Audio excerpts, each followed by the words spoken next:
Bueno, en principio la pretensión de esta organización y de convocaros aquí es sobre todo daros a conocer la situación del servicio. Creo que este foco que está tan centrado en este momento en la consejería es importante de cara a que también se sepa qué ha sucedido en estos años con un servicio público que se supone que tiene como finalidad sobre todo el mantenimiento de nuestras carreteras autonómicas y las obras que demandan los diferentes ayuntamientos de la región. Decir en primer lugar, y quería empezar sin olvidar algo que bueno, estos días además está muy reivindicado por los empleados públicos de todas las consejerías, y es que los empleados públicos de esta autonomía son personas honestas, decentes, que tienen ética y que sobre todo trabajan por el servicio público. No podemos admitir esas advertencias de que los empresarios no se dejen extorsionar por los empleados públicos. Yo creo que todos tenemos aquí sentido común y un poco, ¿no?, y cierto cociente intelectual para entender que la corrupción dentro de las instituciones no suele ir de abajo arriba. Normalmente suele ir en vertical y empieza por los políticos, en este caso por la politización de la función pública que venimos denunciando desde hace años Trabajadores Unidos. Y por otro lado, el otro pilar para que estas situaciones se puedan producir es esa privatización indiscriminada que de alguna manera escapa al control del gasto público y de ahí, ¿no?, de esos lodos, ¿no?, de esas lluvias en estos lodos. Dicho esto, hay que decir que, por explicar un poquito cuál es nuestro organigrama, para que podamos entender un poco por qué pasan estas situaciones, hay que recordar que en la Consejería de Obras Públicas tenemos un consejero y en el organigrama le sigue un director general de Carreteras, Vías y Obras.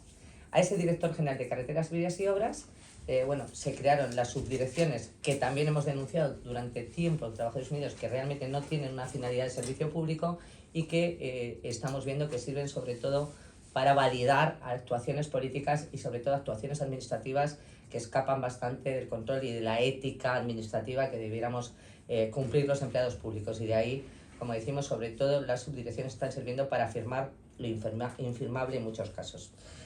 En este organigrama teníamos al consejero de Chicoa, que todos conocemos, al director, el señor Manuel de Jesús, y luego hemos tenido al jefe de servicio, al señor Ángel Díaz Barrio, y por el otro lado teníamos de jefe de servicio de Vías y Obras al señor Sebastián Martín Álvarez, que fue nombrado posteriormente subdirector. Ese es el organigrama del que partimos. Director, subdirector, jefes de servicio, y ya empezamos con el resto, encargados, vigilantes de obras, etc. Y luego la otra parte funcionaría con los ingenieros y demás, que son los que revisan un poco los proyectos de antemano. ¿Qué estamos viendo? ¿A qué se dedica el servicio de carreteras? Pues el servicio de carreteras, sobre todo, Antonio, se dedica un poco para que os pongáis en contexto. Bueno, el servicio de carreteras regionales se dedica... ¿Perdón? Igual es más fácil que os cambiéis vosotros. Ah, Venga, ponte para acá. Yo creo que lo hacemos más rápido. Sí. El servicio de vías y obras, ¿no? Los dos, Sí, lógicamente. cada servicio. Carreteras. ¿Qué hacen los compañeros de carreteras? Pues el servicio de carreteras lo que sigue es la limpieza de cunetas, mantenimiento de señales, reparación de viundas y tienen camiones para ir a quitar la nieve, vamos. Después, básicamente, vías y obras, pues nosotros trabajamos para los ayuntamientos de Cantabria y lo que hacemos son caminos vecinales nuevos, hacemos sendas para caminar, sendas para bicicletas, escolleras, podas, riegos asfáltico, incas y con varios tractores hacer desbroces para los ayuntamientos, siempre para los ayuntamientos del Gobierno de Cantabria. Pues muy bien, para realizar este trabajo, sobre todo, vamos a ver con qué medios y demás contamos en la consejería. Y vamos a ver que ahora mismo tenemos prácticamente alrededor del 70% de la relación de puestos de trabajo, o sea, de esos puestos que tienen que estar ocupados por encargados, operarios de carreteras, los antiguos peones camineros, el personal que maneja la maquinaria pesada, camiones, palas, etc. Estamos viendo que tenemos prácticamente el 70% de esa relación de puestos de trabajo que está o vacante o ocupada de forma temporal, en algunos casos, o directamente con trabajadores que ya tienen muy próxima la edad de jubilación. O sea, tenemos prácticamente un 70% de servicio que, como decimos, en precario, sin consolidar y demás. Esa es una de las cuestiones que hemos trasladado al presidente del Gobierno de Cantabria. ¿Qué más nos encontramos? Pues nos encontramos con unos medios absolutamente insuficientes, donde vemos que, le denunciamos al presidente en este informe que se compran camiones, por ejemplo, los camiones que se utilizan para la conservación y demás de las carreteras, que no cuentan con freno eléctrico, que no tienen airbag. Estamos hablando de maquinaria... Camiones de 2022, sí. Exactamente, que con medios que son obligatorios ya desde el año 2006 en nuestra maquinaria. De hecho, nosotros ahora estamos haciendo una pequeña investigación sobre la adquisición de camiones, como digo, que no cuentan con esos medios, y estamos siguiendo un poco el hilo de por qué se han comprado, si no se van a poder utilizar, y además van a poner, como decimos, en riesgo a los trabajadores. Multitud de vehículos con falla en testigos, tenemos camiones además con una antigüedad de más de 33 años, no tienen, por ejemplo, nuestros compañeros, por ponerse un ejemplo, que se dedican a la poda, no tienen ni una cesta para recoger los elementos de la poda, por lo tanto están poniéndose en riesgo, porque en muchos casos, pues el otro día nos mandaron una foto donde había entrado una rama de uno de los árboles por la cabina del camión. Ahí tuvimos la suerte de que el trabajador pudo esquivar esa situación, pero si no estaríamos hablando de algo muchísimo más grave. Estamos hablando de que, por ejemplo, el servicio de vías y obras, el servicio de carreteras, cuando necesitan maquinaria, el servicio de vías y obras es el que tiene esa maquinaria. Por ejemplo, el servicio de carreteras alquila a empresas privadas una maquinaria que nosotros tenemos ya adquirida y que está, además, muchas veces aparcada en la nave que tenéis. ¿Dónde es vuestra nave? En la Herrera de Camargo. Estamos hablando de que para trabajar solamente sirve una cantera en Cantabria a nuestros trabajadores. La cantera de... En Penilla de Toranzo está. En Penilla de Toranzo, perdón, sirve la cantera de Penilla de Toranzo. Y, por ejemplo, si nuestros trabajadores, nuestros compañeros están realizando una labor de conservación en Colindres, en Unquera, tienen que ir hasta Penilla de Toranzo. Yo creo que con el precio que está hoy la gasolina, no el combustible, pues un poco más hay que añadir. Estamos hablando luego de otras medidas como esas medidas preventivas o de la situación de seguridad y salud. Estamos hablando de compañías que tienen vestuarios donde no hay agua caliente, donde hay orificios, donde hay odores, no hay calefacción. Estamos hablando de esto.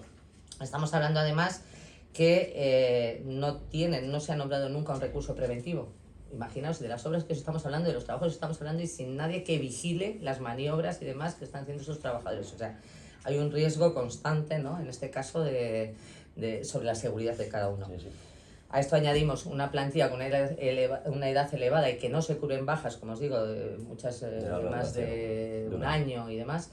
Pues yo creo que tenemos el cóctel perfecto para liquidar un servicio público, además de lo que venimos oyendo estos días sobre en qué se ha empleado el dinero que debería haber ido destinado a este servicio. Además, hablamos de trabajadores, que estos días estamos hablando tanto de millones. Estamos hablando de trabajadores que no han tenido mejoras salariales en ningún caso desde el año 2010. Nosotros, en el informe que le trasladamos al presidente, lo que le estamos pidiendo es precisamente eso también, ¿no? Que no solamente se esté hablando de en qué se emplea el dinero de la consejería, sino en qué no se ha empleado. Desde luego no se ha empleado en mejorar las condiciones tanto de reconocimiento de esos trabajos peligrosos y penosos que hacen estos trabajadores y de sus complementos y demás. Estamos hablando además de que cuántos, no sé qué número de efectivos ahora mismo tenéis, por ejemplo, para llevar camiones. Ahora mismo estáis casi el 60% de la plantilla sin personal para poder llevar un camión, para poder trasladarte a las obras, para poder reparar. Toda esta información, que os podemos ampliar si queréis, ha sido trasladada al presidente en varias ocasiones. Esta no es la primera vez, quiere decir que no es que porque esta situación se ha producido nosotros empezamos a demandar esta cobertura de servicios. No, ha sido más bien al revés. Nosotros llevamos años solicitando la mejora de este servicio, el incremento de plantilla, y siempre se ha vetado esa mejora porque a las pruebas nos remitimos porque había un interés mayor en que este trabajo se hiciera a partir de empresas privadas.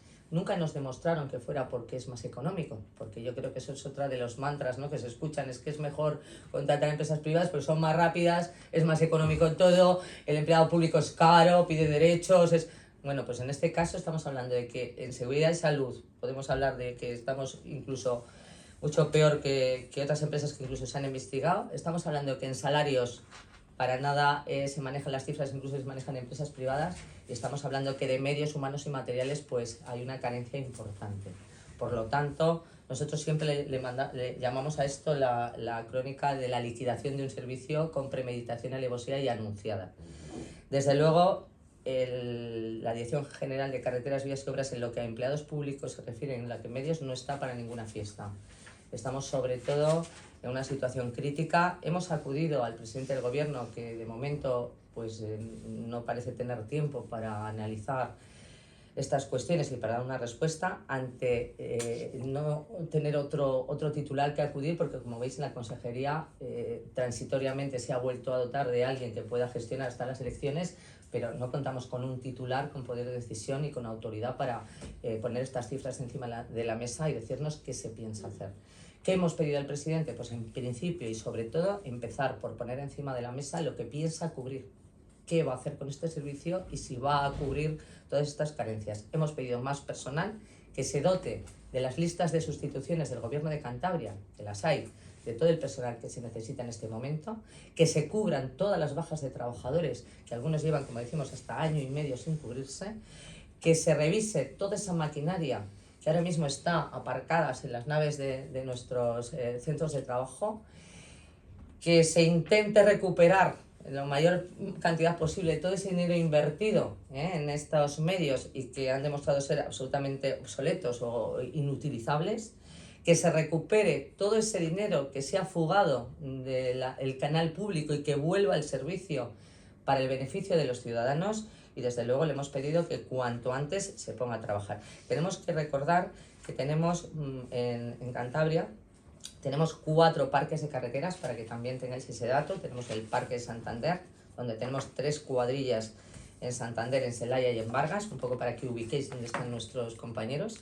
Tenemos en el Parque de Reynosa también con 4 cuadrillas, hay 2 en campo, una de Areñas de Iguña y otra en Polientes. Todos estos datos los vamos a dar, Tenemos en el Parque de Cabezón de la Sal también 3 cuadrillas y en el Parque de Ampuero 4 cuadrillas. Así están distribuidos los parques de carreteras. Estos compañeros que además de esta conservación acuden a la nieve cada vez con menos medios, también como os estoy diciendo, porque pues han sido absolutamente arrinconados por la presencia de empresas privadas, que además desde Trabajadores Unidos no es que demonicemos el hecho de que haya empresas privadas, entendemos que tiene que haber unas serie de acciones que por la urgencia muchas veces, incluso por lo inesperado, ¿no?, de las situaciones que se pueden producir, hacen conveniente la presencia de una empresa privada puntualmente para realizar una serie de tareas. Esto, vamos a ver, no es que queremos que absolutamente arrinconar, porque entendemos que también es importante, ¿no?, que lo público sirva para la iniciativa privada.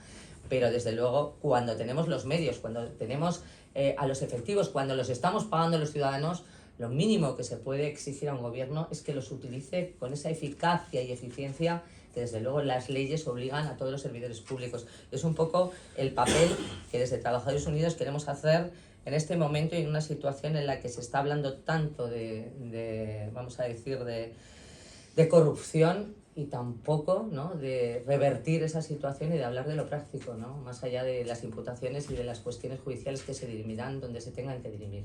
Pero desde luego 3 ideas muy claras. La primera, los empleados públicos, desde luego estamos para cumplir ese servicio público y nuestros compañeros en ello están, que no hay que soltar esas expresiones, o entendíamos que no debían ser apropiadas esas expresiones de nuestro jefe de empresa, porque para nosotros el presidente de Cantabria, pues, aparte de ser quien gestiona lógicamente el gobierno y gestiona la comunidad, también es el empresario, es nuestro titular, es nuestro jefe, ¿no? Y que este jefe que ahora tenemos de alguna manera difunda pues esa medida preventiva hacia los ciudadanos, hacia los empresarios, en contra de los funcionarios, pues no nos ha parecido, la verdad, que muy afortunadas, ¿no?, esas declaraciones, y hay un cabreo monumental, como os podéis imaginar, entre los compañeros que además están todos los días haciendo su trabajo y que asisten, bueno, pues pasmados a toda esta situación. Decir otra cosa también, esperábamos de nuestro empresario que más allá de que todo esto se traslade a los medios de comunicación, hubiera habido un momento en el que se dirigiera o se hubiera dirigido a sus trabajadores, a los trabajadores que estamos al servicio de los ciudadanos, pero gestionados también por este gobierno, y habernos dado alguna mínima explicación interna de lo que está sucediendo, ya no solo en la Consejería de Obras Públicas, sino como se han hecho eco en otras consejerías y con otras direcciones. Echamos de menos esa, vamos a decir, esa consideración para quienes estamos trabajando todos los días y desde luego somos sufridores, tenemos la doble condición, ¿no?, la de empleado público, pero también la de ciudadano, que pagamos nuestros impuestos y que estamos viendo cómo se están mal empleando. Yo creo que es un resumen general de la situación, y si queréis hacernos alguna pregunta también os decimos que os trasladaremos, como digo, todos los datos, que son pues bastante arduos y bastante densos, de cómo está la situación ahora mismo en el servicio. Este informe al presidente Revilla, ¿cuándo se lo han remitido? Pues este último informe, se lo hemos dado el día 6, pero estas peticiones no son nuevas. Llevamos años, y en cada legislatura, además, bueno, pues yo creo que es una legislatura que ha estado siempre presente, en este caso el partido que hoy, ¿no?, que hoy sustenta al presidente y a miembros de su gobierno. Entonces, esto tiene informe tras informe. Lo que pasa es que en este momento ya esta situación tan crítica y aprovechando también pues lo que está sucediendo, hemos querido volverle a poner encima de la mesa como estamos. Pero no es nuevo, ¿eh? En estos 13 años entiendo que, por ejemplo, a Gotzikoa se lo habían planteado ya como consejero de esta... Se le ha planteado en diversas ocasiones, se le ha planteado cómo estaba la situación. Nosotros siempre, todas las organizaciones, cuando iniciamos una legislatura, hay un protocolo por el cual vas reuniéndote con cada titular de cada consejería un poco para cambiar impresiones, para decir, bueno, pues cuáles son las carencias, qué presupuesto hay, cómo podéis abordarlo. Nosotros siempre hemos entendido que una legislatura, si se organiza y planifica, da para dar respuesta no a todos los problemas, pero sí para poco a poco ir mejorando. Entonces siempre le hemos ofrecido fases. Primer año podemos hacer esto, segundo año vamos a ver cómo vamos disponiendo y cómo podemos mejorar y cómo podemos devolver a lo público lo que es público, ¿no?, como sería este caso. Por lo tanto, es conocedor en diversas legislaturas, porque ha sido titular de la consejería durante mucho tiempo, de cuáles son las carencias y las peticiones. Trabajadores Unidos no ha firmado, por ejemplo, acuerdos, incluso cuando el titular era del Partido Popular, porque en muchos casos eran acuerdos que pretendían cada vez limitar más la presencia de nuestros trabajadores. Acuerdos donde se daba un horario para atención de nuestros trabajadores, un horario mucho más amplio para empresas privadas, por ejemplo, en el caso de la nieve.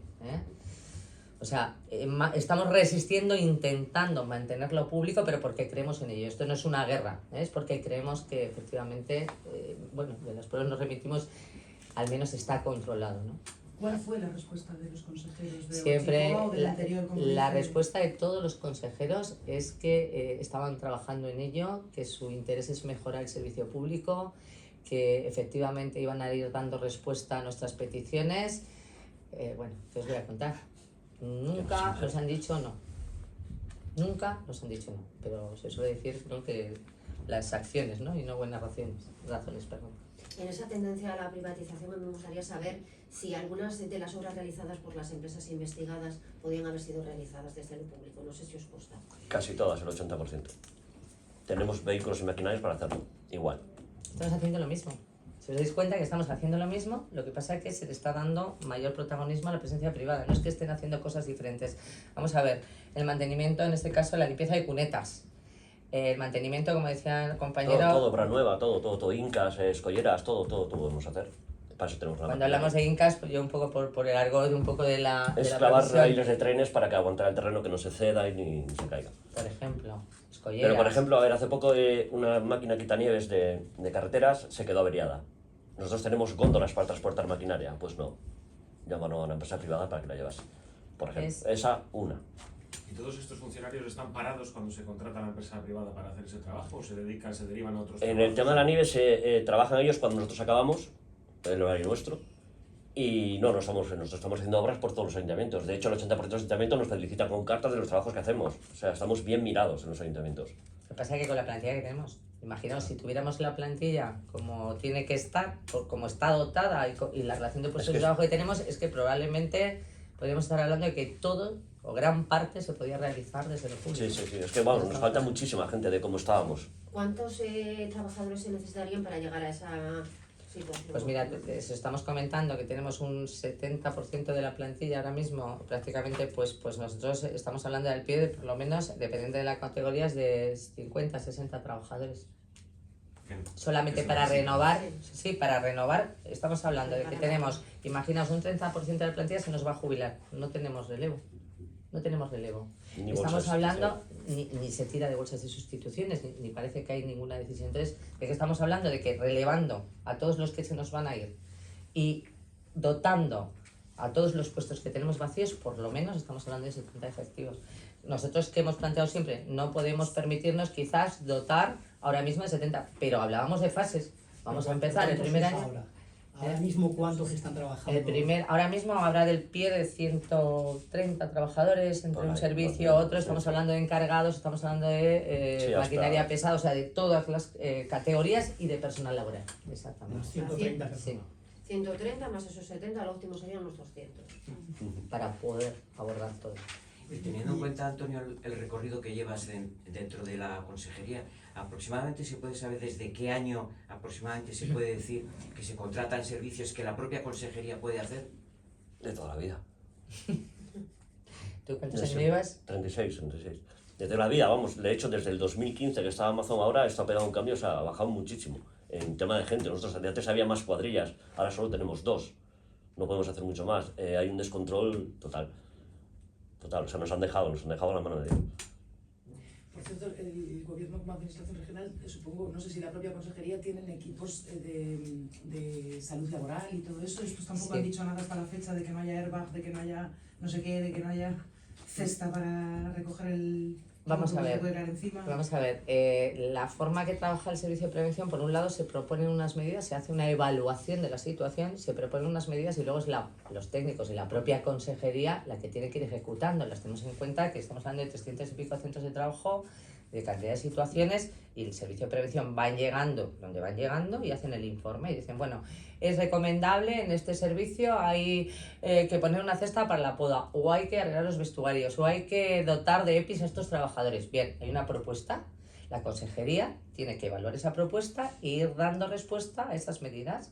Claro, por mucho que el servicio de prevención presione para que eso suceda, es la propia consejería la que tiene que llevar ese seguimiento. Claro que desde el servicio de prevención se ha instado una y otra vez a la consejería. Cuando supieron de esta operación, ¿les extrañó? ¿O pensaron que con el descontrol que hay puede pasar de todo? ¿A qué te refieres con esta operación? La operación carretera. No me acuerdo. Ah, no, ahí no te puedo decir. Desconocemos cuál pueda ser la actitud. Hombre, internamente sí que efectivamente hay muchos compañeros que se han sorprendido y se han sorprendido de lo que estaba sucediendo. Los hechos y los efectos los veíamos, pero de por qué teníamos esos efectos indeseados, de por qué nos estaba dando respuesta a las necesidades, de por qué nos estaba tomando las medidas de seguridad y salud convenientes, de por qué, pues ahí cada uno teníamos nuestra composición de lugar y los compañeros del servicio también, pero en muchos casos la consejería siempre ha respondido, o en este caso responsables de la consejería siempre han respondido que no había tiempo, que estaban en ello, que es que no, en ese momento no se podía porque fulanito que tenía que estar tal no estaba, o ha habido para todos los gustos de respuestas. Ha habido para todos los gustos. Pero que ha faltado control, lo tienen claro. Ha faltado En general. bueno, eso lo tenemos claro todos los empleados públicos, sea la dirección o la sección que sea, todos los empleados públicos. Ahora mismo internamente hay un clima pues de mucho desaliento porque al final pues estás viendo que por mucho trabajo que estemos haciendo, este tipo de acciones, la verdad que desvirtúa mucho el trabajo del resto, ¿no? Y entonces te sientes como empresa, desde el punto de vista de empresa, ya no desde el ciudadano, que todos más o menos vertimos lo que vestimos, pero como empresa la verdad que hay un desánimo general.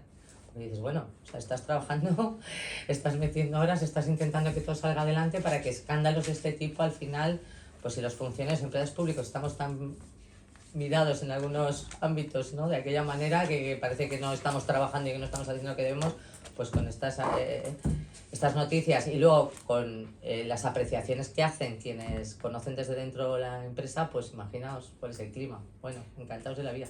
Antonio, ¿le consta que el Miguel Ángel Díez, el funcionario, en algún momento tuviera actitudes dentro de sus cometidos laborales fuera lo normal, elevar el tono de voz, incluso insultar? ¿Tiene conocimiento de eso? Me consta. ¿Le consta? No puedo decir más. Me consta. Con algunos funcionarios, con compañeros, compañeras Con de trabajo compañeros y compañeras, sí. que trabajan en esa consejería. Sí. Más bien los compañeros de carreteras, pero sí, me consta, me lo han comentado, sí. Elevar el tono de voz de una Sí, forma sí. y continuada. En una palabra, borde. Una palabra clara. ¿A qué puede ser debido eso? No lo sé. Internamente nadie sospechaba nada. O sea, quiero decir que, has dicho Antonio que llevas 36 años. Sí, claro. En 36 años, el resto de compañeros trabajando internamente, nadie sospechaba nada Sí, como sí, para sí, haber sospechaba. levantado la voz y haber dicho, oye, aquí pasa Sí, pero algo". nadie lo ha hecho. Claro que se sabía. Se sabía o se intuía, perdón. ¿Y por qué no se ha hecho? No lo sé. No lo sé. Yo ahora, claro, ahora es que he saltado todo es cuando, ¿sabes? Si no, no puedes decir nada de alguien si no tienes pruebas, como has dicho. Bueno, hay que decir que hay compañeros, y además incluso compañeros que integran esta organización, que han ido a colaborar, ¿eh? Eso quiero que lo sepáis, porque, vamos a ver, nosotros internamente podemos saber, conocer cosas, pero el problema siempre es cómo las pruebas. Hay muchas realidades que nosotros vemos y que además las comentamos abiertamente entre nosotros, pero ¿cómo obtienes pruebas para aquello que sabes? Porque es muy grave, hay muchas cosas graves que suceden y que no tenemos ni el documento, ni la prueba, ni... Mira, una de las cosas que vimos con mucha ilusión nosotros en esta legislatura es que se hablaba de crear esa oficina, no sé si os suena, anticorrupción, ¿eh? Decimos, bueno, al fin los funcionarios y empleados públicos van a poder comunicar lo que saben o sospechan abiertamente sin ser perseguidos. Desde luego a nosotros se nos abrió un abanico pues genial, ¿no? Porque al final como organización sindical hablas todos los días con empleados, con compañeros, con funcionarios que te transmiten sus inseguridades, que te transmiten que les... oye, me ha llamado este jefe de servicio que me quiere que firme no sé qué documento y yo no lo tengo claro. Nos llaman para asesorarse. Nosotros siempre decimos, no, si no lo tienes claro, haces un informe contradictorio y tú eso no lo puedes suscribir. Pues no vamos a decir que es una consecuencia directa, pero tenemos que transmitir y tenemos que confesar que la carrera funcionarial en este momento, como no está tasada, como no se está aplicando como debe, como al final del que estamos hablando estaba en comisión de servicio, de este compañero, ex compañero, entiendo, jefe de servicio de carreteras, estaba en comisión de servicio. ¿Qué quiere decir eso? Que es un puesto que no ha sido adquirido a través de un concurso de méritos, al que se ha llegado, pues bueno, con unos criterios, vamos a decir, poco objetivos, ¿eh? ¿Qué sucede? Si tú realmente quieres hacer carrera en una administración donde no está perfectamente regulada la carrera profesional, pues al final se acaba accediendo a los puestos por medios que no demuestran la igualdad, el mérito y la capacidad. Muchos empleados públicos están en esa cuerda floja de que depende cómo reacciones o cómo actúes o cómo te comportes internamente, vas a tener mayor o menor fortuna en tu carrera. Esto es un hecho, ¿eh? No estoy contando ningún misterio. Esto sucede con el modelo comisión de servicio, que es que yo te nombro y te revoco cuando crea que ya no cumples los objetivos que se supone que tienes que cumplir en ese puesto, te vuelves a tu puesto y te liberan. Y eso además le suma las altas tasas de interinidad. Todos necesitamos un trabajo. Estamos en un momento en que, imagínate la precariedad laboral que hay y tú eres interino. Pues igual tú sabes lo que dice la ley, tú sabes perfectamente tal, pero bueno, la ley, como todos sabemos, siempre tiene unos rebordes que son más o menos flexibles a la hora de tomar decisiones. Si tú sabes que luego no está bien regulado cómo se te nombra y cómo se te revoca el nombramiento y que mañana puede decidir cualquier subdirector general que ya no es necesaria tu desempeño y nadie va a poder cuestionarlo porque la administración se autoorganiza y tiene esa potestad, ¿dónde acabas tú? Quiere decir que hay una parte que tiene un sentido, y tiene un sentido porque nosotros lo hemos denunciado desde que nos creamos como sindicato. Si no hay independencia en tu trabajo, si tú no puedes decidir que tienes unos méritos y en base a eso exclusivamente estás ahí, todo lo demás yo creo que se da por coherencia con esa situación. Si el político es el que crea los puestos y decide cómo se cubren y cómo no, ¿a quién al final la tentación dónde te lleva? ¿Dónde te lleva? Yo creo que todos somos seres humanos, ¿no? ¿Dónde te lleva? Pues muchas veces, lógicamente, a plegarte un poco más a las decisiones políticas y un poco menos, probablemente, a tus obligaciones. Y aquí hablamos de un funcionario y, sobre todo, nosotros hemos demonizado mucho la figura de los subdirectores. Cuidado, no de las personas, sino de la figura, que, lógicamente, lo que promueve es ese tipo de actuación. Pero los sindicatos lo han denunciado poco, ¿no? Se han reunido poco los sindicatos para denunciar esto. Nosotros venimos denunciando, mira, en los sindicatos, Trabajadores Unidos... Digo juntos, ¿eh? De hecho, aprovecho para preguntar si ustedes, como los sindicatos todos, habían hablado alguna vez de esto, pero no ahora ya, que ahora ya... Vamos a ver, nosotros como organizaciones, en los foros donde tenemos conversaciones, que son los órganos de la Junta de Personal y el Comité de Empresa, pues sí se han trasladado cosas, pero también te digo algo, una organización como nosotros lleva en la administración